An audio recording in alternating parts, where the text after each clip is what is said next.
A paz do Senhor, meus irmãos, um bom dia a todos, que você tenha um dia de paz, um dia de bênção.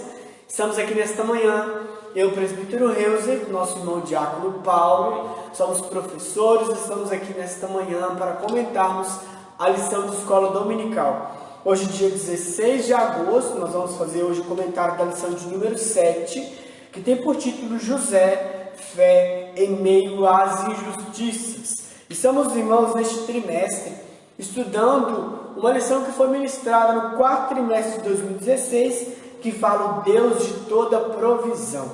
E hoje, irmãos, nossa lição de número 7, vamos falar sobre José. O texto áureo que está em Gênesis capítulo 39, ele nos diz: e o Senhor estava com José, e ele foi varão próspero.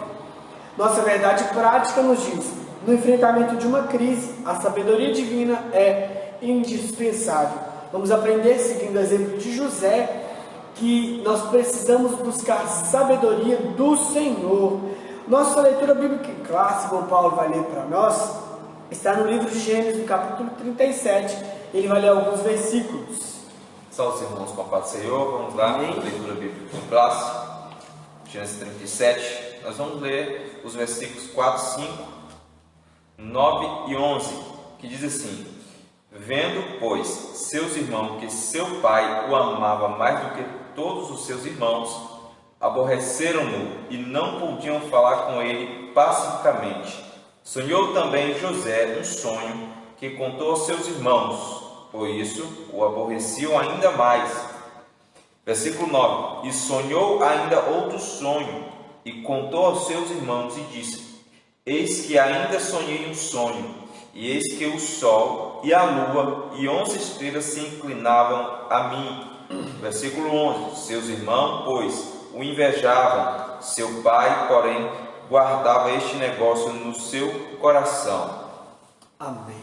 Meus irmãos, só para lembrar, só para dar uma sequência, na semana passada nós falamos sobre o Deus, o nosso provedor.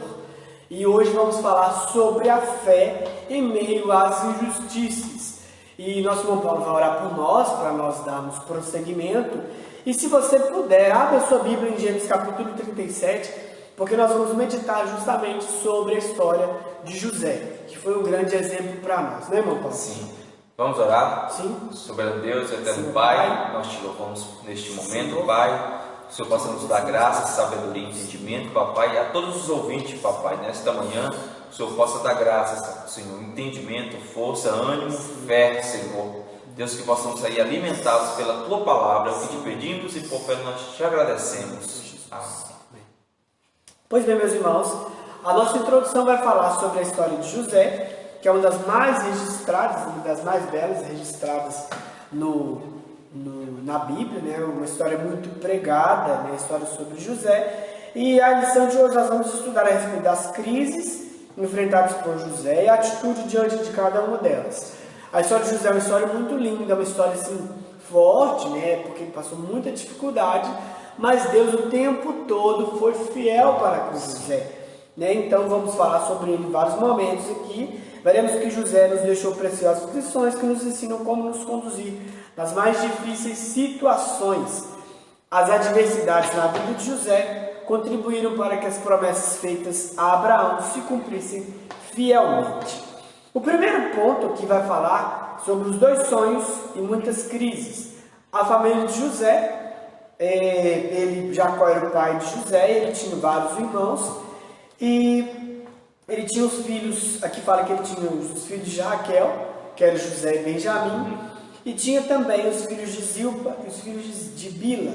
Então ele ainda tinha os filhos de Lia, então ele tinha várias esposas, então ele tinha vários filhos. E aqui vai falar que Jacó amava José mais do que a seus irmãos, por vários motivos. Alguns historiadores vão falar que ele amava a mãe de José mais do que ele amava as outras esposas, e aí outros vão falar outros argumentos, mas falava que ele amava José mais do que a seus irmãos e lhe presenteou com uma túnica mais colorida, Paulo?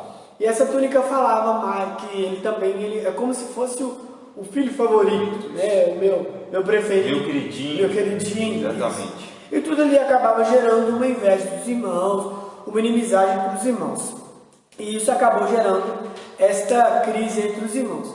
Desde o início aqui nós já pegamos o exemplo de Jacó, onde nós não podemos tratar os nossos filhos de maneira diferente, né, Paulo? Favoritismo, né? É, não posso amar mais um, ou agradar mais um do que o outro.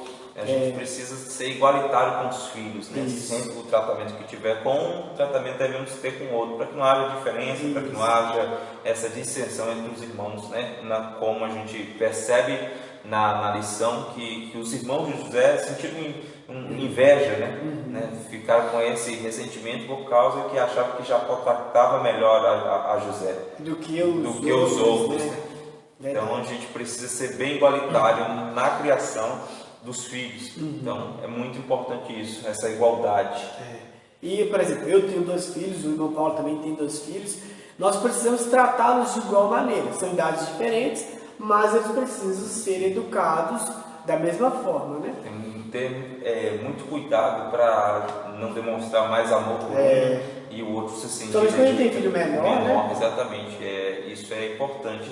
Saber equilibrar, dosar os dois, amar os dois igualmente, mostrar para eles que eles são amados de uma forma igualitária. E aí com isso, né, então nós tínhamos essa questão, né, José ele tinha essa crise já dentro da família, e ele tinha também a inveja dos irmãos. Inveja por quê? Porque José, como ele tinha o pai, considerava ele meio que favorito, então alguns falam que o problema que ele tinha com os irmãos se dava por 2 coisas, né? Pela inveja e pelo ódio. Então, isso, primeiro, José ele sempre falava com o pai algumas coisas que os irmãos faziam. É para eles voltar a tal horário, não voltaram. Pai, só acho que ele está em tal lugar, eles estão em outra região. Então, isso sempre gerava ali uma dissensão entre os irmãos, né? Exatamente. E outra questão também, que é principalmente o foco aqui da lição de hoje, outra razão muito importante era o fato de José ser um sonhador, né? Então nós vamos entender também que por mais que por mais que a família tinha essa questão do favoritismo, que tinha essa crise, por mais que Jacó ele tinha várias esposas, nós precisamos compreender que Jacó ele fazia parte também da linhagem de um povo que o Senhor estava gerando, de uma família que o Senhor estava gerando ali a partir de Abraão, de Isaac e ali agora também Jacó. Então daria sequência a uma geração que Deus estava ali formando, de um povo que o Senhor estava formando, né? Então nós podemos lembrar também que Deus ele não vê, ele não julga as situações da maneira que nós julgamos, né, Paulo? Isso é muito claro de nós entendermos, né? O comentário foi muito claro, que é dizer que a justiça do Senhor e os critérios do Senhor, eles são perfeitos, mas nós somos injustos e imperfeitos. O exemplo dos desígnios do Senhor, o exemplo das coisas que o Senhor traça, né, é a permissão agora dessa crise que nós estamos vivendo, né, Paulo? Sabemos que tudo está dentro do controle de Deus, nada foge do controle de Deus. Então, se isso tudo que está acontecendo no Brasil e no mundo, a questão da pandemia, é uma permissão de Deus. Sim, claro. Porque nada foge.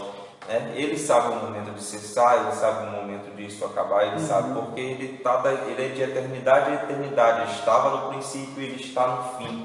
Né? Então, Deus conhece todas as coisas. Então, Deus sabe tudo o que se passa, Deus sabe ainda o que vai acontecer ainda. Mas o ser humano é limitado, nós podemos enxergar somente o agora. Nós não chegamos daqui a 30 segundos à frente, mas nós estamos limitados no tempo. Mas Deus é de eternidade, a eternidade conhece todas as coisas. Então, às vezes, por mais que algumas pessoas podem achar que isso... mas onde que está Deus, né? Nessa situação toda, tanta gente morrendo. Deus continua sendo Deus. E Ele continua no controle de tudo. Mas Deus está permitindo que tanta gente morra. Isso é a permissão dEle. Né? Então não cabe a nós julgar, nem questionar, deixar o Senhor trabalhar da maneira dEle. Né? E aí vai falar dos sonhos de José. Vai estar relatado lá no capítulo 37. O versículos que nós lemos, né, o versículo 5, o versículo 7, o versículo 9, onde vai citar os sonhos de José. José ele teve 2 sonhos. O sonho, ele sonhou sonhos, né, e nesse sonho, ele era o sol, a lua, e 11 estrelas se inclinavam ali diante de José. né? E outro sonho dele também vai falar que eles estavam, todas as famílias eles estavam, né, pegando os feixes, né? Então os feixes de todos se inclinavam para os feixes dele. E ali ele chegou, ficou e já contou para os irmãos, já contou para o pai, né? E ele fala que ele já chega e já fala, então, às vezes até meio tadinho, até na inocência, né, pai? Falando do sonho, aquele sonho assim, e os feixes se inclinavam diante do meu feixe, e os irmãos logo comentam: você quer dizer que seu sonho nós vamos nos inclinar, nós vamos nos dobrar perante ti? Né? E já não gostavam de José, né? Os irmãos deles, os próprios irmãos não gostavam, já pouco ele ainda conta isso, aí que eles ficaram mais irados ainda. E aí a palavra fala que ele conta até para o pai, e o pai fala: que isso, até eu vou inclinar perante você, José? Que ideia é essa? Né? Que sonho doido é esse, né? Então a gente tira uma lição muito importante, que nem todos os sonhos, nem todos aquilo que a gente planeja para a vida da gente deve expor para os outros. Sai contando, né? Porque existem coisas que é você e Deus, né? Você e sua família, né? Mas você vê que José contou o sonho dentro da própria família, os irmãos os invejaram. Então tem coisas que é você e Deus, tem sonhos seus que é você e Deus. Então isso é um exemplo a nós, que muitos dos nossos sonhos, desejos, projetos, muitas vezes tem que ser entre você e o Pai. Isso. E eu até lembrei agora, Paulo, da lição passada, que na lição passada, não sei se os irmãos vão lembrar, vocês estavam nos acompanhando, nós falamos no domingo passado sobre nosso Deus é provedor, e que às vezes Deus vai prover de tal forma que vai gerar inveja em algumas pessoas, né? Mas nós não podemos nem ser invejosos e nem também ficar dando tanto ouvidos aos invejosos, né? Precisamos estar pautados na vontade do Senhor e deixar Deus trabalhar. Então, no caso aqui, nem tudo nós podemos expor para as outras pessoas, né? Tem pessoas que vão querer te ajudar em oração, mas tem pessoas que vão querer, de toda forma, atrapalhar aquilo ali, os seus sonhos, os seus projetos. Então, José, na inocência, ele chegou e contou. E aí, né, Paulo? Ele chegou e contou, e aí teve um dia, isso vai estar relatado lá também no capítulo 37, no versículo 27 e 28, vai falar que o pai de José, falou assim: olha, seus irmãos estão lá em Siquém, então vai lá ver se está tudo bem. Quando ele chegou lá, eles viram que os irmãos não estavam na região que era para estar, estavam em outro local. E aí, quando eles viram que José estava chegando, como eles já sempre tinham inveja dele e tudo, aí eles decidiram matá-lo. Quer saber? Vão matar José e pronto. Né? E aí alguns falaram assim: não podemos fazer isso e tudo, né? Aí eles falaram: então vamos fazer o seguinte, vamos jogá-lo dentro da cova. Jogaram ele dentro de uma cova, e ali Rubem, né, falou: não, vamos tirar ele de lá e tal. E aí eles foram depois: vamos tirar ele de lá e vamos vendê-lo como escravo. Era muito comum naquela época passar mercadores, né, como se fosse viajantes, e passaram ali, eles venderam o irmão como escravo. E aí eles tiraram da cova, venderam como escravo por 20 moedas de prata, e ainda pegaram a túnica dele, que o pai tinha dado, a túnica toda colorida, o pai sabia que era dele, sujaram com o sangue de um animal e levaram ele para o pai. Imagina o pai, tadinho, receber a túnica ali, ele ficou chorou demais e tudo, né? E ali, o que gera a inveja, né, Paulo? Exatamente, a inveja é algo terrível, né? A inveja de você ter essa questão sobre o próximo, você não querer ver o seu próximo prosperar, você está prosperando, você queria o que ele tem, mas não quer pagar o preço que ele pagou. Então a inveja é um mal, e a gente precisa orar a Deus, né? Buscar em Deus que isso saia, que isso, né? Se a gente tem inveja de alguém, se esse sentimento existe no coração de alguém, que Deus tire isso, né? Isso faz muito mal à nossa vida. Então a inveja, né? O ciúme são situações que geram de coisas difíceis, momentos difíceis na vida de alguém. Tem pessoas que até matam a outra por inveja.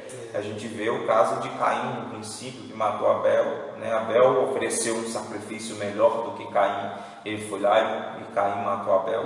A gente vê que Saul, né, tentou matar Davi por inveja. Davi foi lá, destemido, cheio do Espírito Santo, cheio da vontade, cheio da presença de Deus, e matou o gigante, e começou a ser reconhecido pelo povo. Não, aquele homem é um grande homem, Saul teve inveja de Davi e tentou matá-lo. Então você vê que a inveja é um mal que sucede na vida de muitos, e isso precisa ser sanado, isso precisa ser sanado. Então a gente não pode ter esse sentimento, a gente precisa buscar em Deus a libertação desse mal. Se a gente tem esse sentimento, precisamos ser libertos. Verdade. Uma coisa que eu penso sempre em relação à inveja, eu acho que se as pessoas tivessem um pingo assim, até tivessem um cuidado maior de viver a sua vida, não se preocupar com a vida do outro, nem ter inveja do que o outro tem, ou possui, ou vive, né?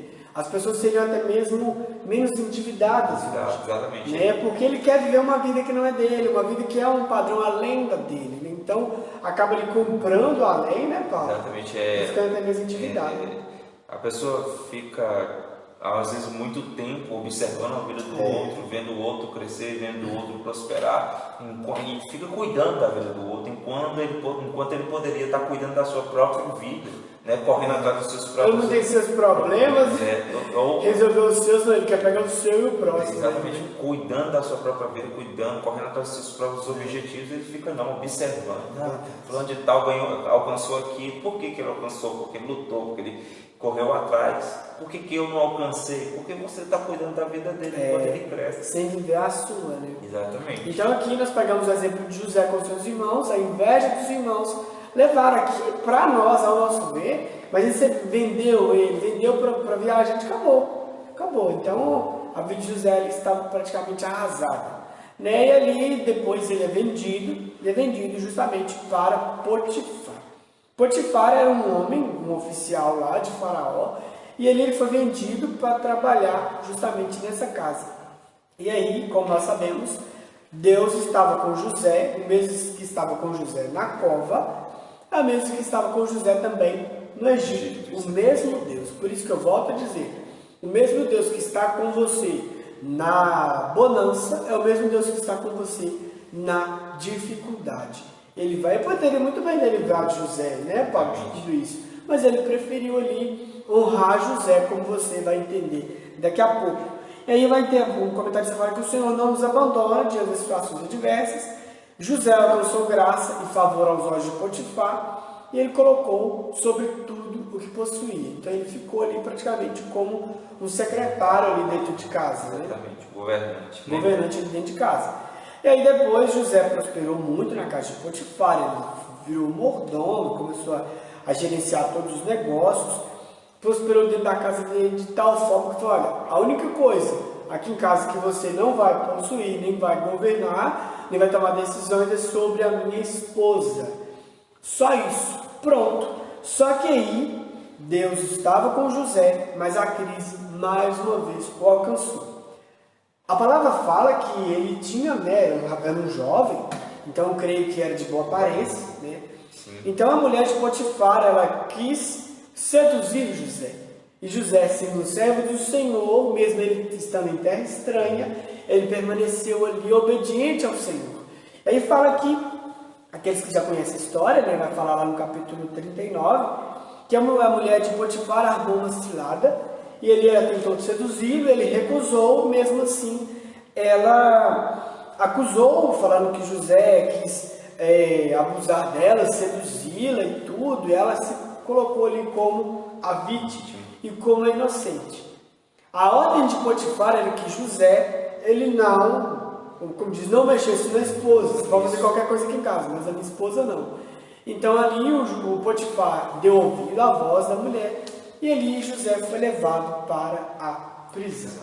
Só estou contando a história para os irmãos compreenderem tudo aquilo quando o Senhor honra, né, Paulo? Quando Deus trabalha na vida do servo.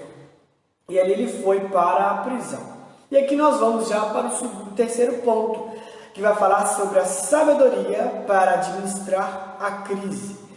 Aí José estava na prisão. Então para nós é o fim. Mais uma vez. Acabou. Agora acabou. Exatamente. José está dado como morto para o pai pensa que José está morto, os irmãos lançam ele na cova, tira da cova vende para os mercadores, vem para o Egito como escravo, né?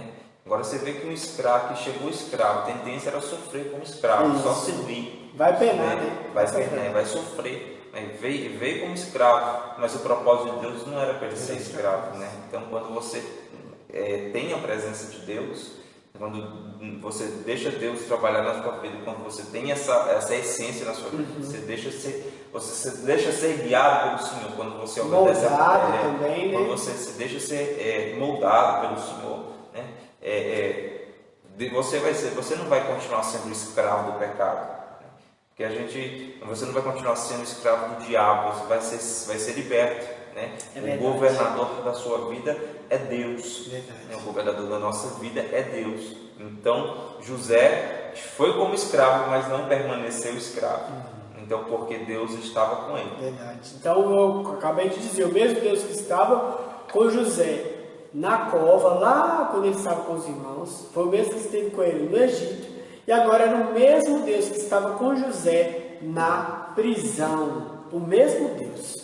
E aí vai dizer que José é abençoado por Deus na prisão, ainda está ali de Gênesis capítulo 39, ele estava na prisão, e quando ele chega lá dentro da prisão, sabia que Deus iria cuidá-lo ali, Deus iria guardar a vida dele ali, e José alcançou graça aos olhos do carcereiro. A mão de Deus estava estendida para abençoá-lo, por isso, onde ele passava, ele era bem sucedido. Por quê? Porque José, ele sempre escolhia o Senhor, escolhia obedecer ao Senhor, escolhia ser sempre fiel ao Senhor. Imagina, ele estava lá no Egito, longe de tudo, ninguém o conhecia. O Potifar saiu, imagina, estava só ele e a esposa do Potifar dentro de casa. Podia fazer o que ele quisesse. Ele podia. Falava com a esposa, vai ficar um segredo entre nós. Mas ele, muito antes dele honrar a Potifar, ele sendo obediente, ele era também servo do Senhor. Então ele precisava também honrar o Senhor. Então, com isso, vai dizer que quando chega lá dentro da prisão, ele foi sustentado pela benignidade do Senhor. Ele encontrou 2 presos que serviam a Faraó. E esses 2 presos, um era copeiro e o outro era padeiro. E os 2 tinham um sonho. Os 2 contaram o sonho para José. E José ali, ele interpretou os sonhos dele. E ele falou, olha, ao copeiro ele disse que dentro de 3 dias ele seria chamado para servir ao Faraó novamente. E ao padeiro ele disse que dentro de 3 dias seria executado. O que aconteceu, Paulo? Aconteceu da forma que José interpretou o sonho, aconteceu. Da maneira correta. Teve muito. Deus contar o sonho para José, e José, com um espírito de sabedoria, né, dado por Deus, interpretou de forma correta o sonho. Então, você vê como que já é de Deus. Já é de Deus, exatamente. Então aconteceu. Então voltou a ser padeiro, a servir de novo lá a Faraó, e o outro e o padeiro foi morto, né, dentro de 3 dias, conforme o sonho.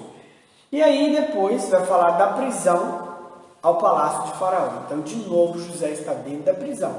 Gênesis capítulo 41. Se você puder, irmãos, nós estamos no estudo bíblico, né, Paulo? Sim. Então acompanhe aí pela palavra. Gênesis capítulo 31 vai falar que Faraó teve 2 sonhos que o perturbaram muito. E naquela época, os sonhos, principalmente para os egípcios, era algo muito importante. Eles sabiam que os sonhos, eles diziam algo, seja algo positivo, algo negativo, e eles levavam aquilo fielmente. E ele chamou os seus magos, chamou todos da região, ninguém conseguiu interpretar. Então o copeiro, ele lembrou de José. Ele falou, olha, eu contei um sonho para alguém e ele interpretou. Ele falou, quem é esse? Aí José estava na prisão. Trouxeram José e José foi apresentado à presença de Faraó. E ali, quando ele chegou, José, com muita humildade, com muito temor a Deus, eu creio que ele estava até, enquanto o Faraó estava contando o sonho, eu creio que ele ficou orando ali, falando com o Senhor, me ajude a interpretar, né? E ele interpretou os sonhos e falou para ele, olha, ele contou 2 sonhos, esse sonho ele é uma mensagem só. E esse sonho ele está querendo dizer que o Egito, ele vai passar por um período de 7 anos de fartura e 7 anos de extrema escassez. E neste período, José orientou o Faraó para que ele tivesse, olha, neste período, se você tiver um homem sábio, a fim de te encarregar, de te direcionar para juntar alimento para esse tempo de crise, seria muito bom. Pronto, José só falou isso. Eu creio que ele pensou assim, pronto, Agora deixa eu voltar lá para a prisão. E ali o faraó percebeu que José, ele percebeu que José seria um homem pronto, o homem próprio para poder assumir essa função, né, Paulo? Por causa da sabedoria que Deus havia dado a José. Sim. Interpretou o sonho dos colegas do Castro. Agora vem interpreta os sonhos do faraó, né? Vários magos, vários outros vieram e não conseguiram interpretar. E José vem e fala: não, o Egito vai passar por esses 7 anos de escassez, vai passar por isso, e aconteceu fielmente o que foi. É necessário que tenha alguém para te ajudar nesse período, né? Aí, porque aí o faraó persegue José. Esse rapaz é muito sábio, esse rapaz é muito inteligente, esse rapaz é diferente, porque José não estava sozinho, José tinha a presença de Deus, José tinha a graça de Deus sobre ele. Então a gente vai perceber que toda a trajetória de José, Deus sempre estava com José, ajudando José. Então é um exemplo na nossa vida. Você acha que Deus estaria com José se ele fosse um rapaz desobediente, se ele fosse uma pessoa que não cumprisse a palavra? Que não honraria ele da mesma maneira, né? Exatamente. Então precisa-se ter sempre estar honrando a Deus, sempre estar na presença de Deus, para que Deus esteja sempre conosco. Verdade. E aí, irmãos, nós vamos entender que aí ele colocou ele agora como governador do Egito. Imagina a alegria dele, imagina. Não. Ele assim, né, fala que ele achou graça ali aos olhos dos carcereiros. Então no momento que ele estava na prisão, né, eu creio que não estava sofrendo tanto, porque Deus estava honrando até mesmo dentro da prisão. E agora ali quando ele sai, né, o faraó o coloca como governador do Egito. E o faraó fala com ele, né, que somente acima de José, somente Faraó, mais ninguém. Ou seja, abaixo de Faraó, somente José, mais ninguém.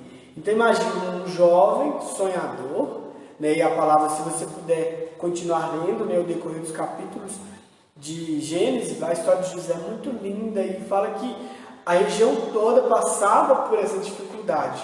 E somente no Egito havia alimento. Então a família de José, os irmãos de José saem de lá, onde eles moravam, e vão até o Egito para tentar achar alimento. Ali eles reencontram com os irmãos, José perdoa os irmãos, José reencontra com o pai. É algo muito lindo. E José depois ele apresenta os seus irmãos, apresenta a família para Faraó, e Faraó fala com eles quantos anos de vida o pai tiver, eles vão viver ali, né? Deus vai honrar eles ali, né? E assim acontece. Aqui o finalzinho, o comentarista fala: aprendemos com José que o sofrimento pode moldar nosso caráter e levar-nos a ser bem-sucedidos em todas as áreas da nossa vida. O sofrimento nos ensina a lidar com as circunstâncias adversas. Cada episódio na vida de José fazia parte dos desígnios de Deus. O momento que nós estamos vivendo, talvez você esteja passando por momentos difíceis. Creia que Deus está te moldando, Deus está te levando para algo novo. Tem um louvor que fala, tem coisa boa chegando, né? Tem algo acontecendo, não importa o que você passou, né? O que importa é que você sobreviveu. Então, tem coisa boa chegando de Deus para a sua vida, irmãos. Nós falamos isso com muita propriedade, com muita responsabilidade, né? Com muito temor diante da palavra do Senhor, diante daquilo que nós estamos vivendo. A crise que nós estamos passando neste momento é para Deus levar-nos a algo novo. Nós queremos que em nome de Jesus, eu, irmão Paulo, você que está nos assistindo, nós estivemos diante do Senhor, pautados na palavra, andando em obediência, assim como foi com José. Deus vai nos fazer prosperar, e com uma prosperidade física, né? Uma prosperidade talvez mesmo financeira, mas acima de tudo uma prosperidade espiritual. A verdadeira prosperidade é o que vai nos levar mais próximos do Senhor. Então, seguindo o exemplo de José, irmão Paulo vai ler a conclusão agora para nós finalizarmos, nós precisamos estar pautados, como disse assim, cada episódio da vida de José fazia parte dos desígnios e dos propósitos do Senhor. Exatamente. A gente percebe que tudo que aconteceu com José, que talvez os irmãos pensaram, José vai morrer, foi vendido como escravo, vai sumir. Não, mas o processo, ele passou por todo o processo para chegar onde Deus queria que ele chegasse. Então você pode estar vivendo, exatamente, pode estar vivendo um momento de sofrimento agora, mas Deus pode ter um propósito nisso, para te levar, para te fortalecer, para te dar estrutura para você no futuro, né, dentro da vontade de Deus, ter uma oportunidade, ter uma graça maior de Deus. Verdade. A conclusão vai dizer: todas as dificuldades pelas quais passamos quando estamos no plano divino são para nos ensinar. Deus preparou o espírito de José para as crises que enfrentaria e para que pudesse desfrutar de uma posição privilegiada no Egito. José não se esqueceu de que Deus estava com ele, não só nas humilhações, mas também quando exaltado diante dos homens. Isso é importante. Muita gente usa Deus só como um botão de emergência.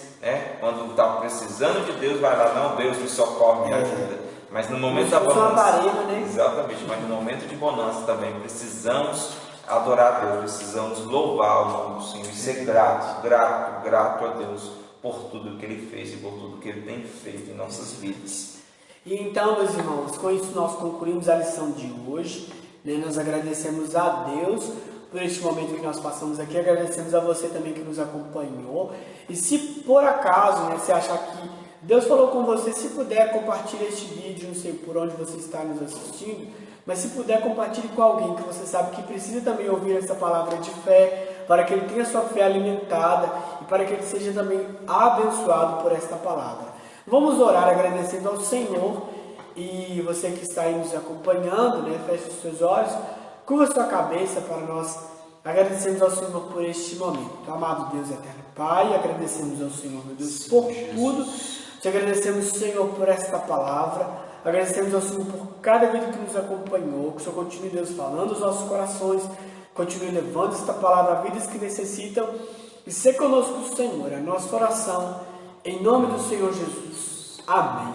Na semana que vem, irmãos, nós estaremos aqui falando sobre Ruth. Deus trabalha pela família. Então falamos hoje sobre José e semana que vem vamos falar sobre Ruth, também que é um grande exemplo para todos nós. Então que Deus abençoe a sua vida, que Deus abençoe a sua casa, que Deus abençoe a sua família, que o Senhor te guarde em todo o tempo. Fique em paz, em nome de Jesus. Amém.